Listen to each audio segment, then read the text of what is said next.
Hello people, ఇవాళ summer series episode 6లో బియ్యం పిండితో అప్పడాలు ఎలా చేయాలో చూద్దాం. ఒక హాఫ్ అన్ అవర్లో చేయడం అయితే అయిపోతుంది. అండ్ అంతేకాదు, ఎండలో పెట్టడం వీలు కాని వాళ్ళు ఫ్యాన్ కింద పెట్టిన ఈ అప్పడాలను రెడీ చేసుకోవచ్చు. ఇప్పుడు ప్రాసెస్ చూద్దాం. ఇక్కడ నేను ఈ కప్తో బియ్యం పిండి తీసుకున్నాను. మనం ఏ కప్తో బియ్యం పిండి తీసుకున్నామో ఆ కప్తోనే వాటర్ మెజర్ చేసుకోవాలి. 1 కప్ బియ్యం పిండికి 2 కప్స్ వాటర్ తీసుకోవాలి.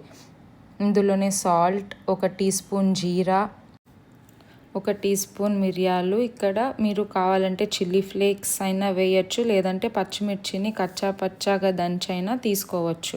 ఇందులో 1/2 teaspoon baking soda and ఇంగువ కూడా యాడ్ చేయండి. ఇలా చేయడం వల్ల బయట దొరికే పాపడ్ టెక్స్చర్ వస్తుంది. నీళ్ళు బాగా వేడయ్యాక మంటని లోలో పెట్టి బియ్యం పిండిని వేసి ఉండలు లేకుండా కలపండి. లో ఫ్లేమ్లో ఒక 15 మినిట్స్ వరకు కుక్ చేయండి. అప్పుడే మనకి పిండి అనేది బాగా కుక్ అయ్యి ట్రాన్స్పరెంట్గా అవుతుంది.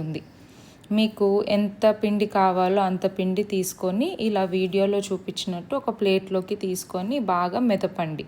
ఇలా చేయడం వల్ల ఎక్కడైనా చిన్న చిన్న ఉండలు ఉంటే అవి కూడా పోతాయి. ఈ పిండి మొత్తంని చిన్న చిన్న బాల్స్ లాగా చేసుకొని ఆ బాల్స్ మీద ఒక వెట్ క్లాత్ వేస్తే పిండి అనేది ఎండిపోకుండా ఉంటుంది. మేమైతే ఇక్కడ పూరి ప్రెస్ వాడుతున్నాం. మీరు తీసుకున్న కవర్ మీద వాటర్తో తడి చేసుకొని ప్రెస్ చేస్తే పల్చగా అప్పడం లాగా వస్తుంది. ఇక్కడ వీడియోలో చూపించినట్టు అప్పడం అనేది ఈజీగా వచ్చేస్తుంది. అప్పడాలు అనేది కొంచెం డ్రై అయ్యాక బ్యాక్ సైడ్కి టర్న్ చేసి ఆరబెట్టండి. దీంతో క్రాక్స్ రావు. 1 డేకి అయితే ఇలా రెడీ అవుతాయి.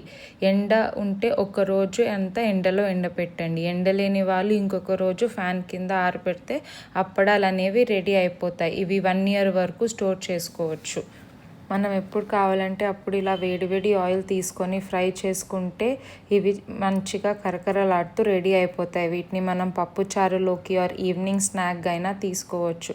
మీరు కూడా ఒకసారి ఇలా ట్రై చేసి ఎలా వచ్చిందో చెప్పండి. Thank you for watching. Bye.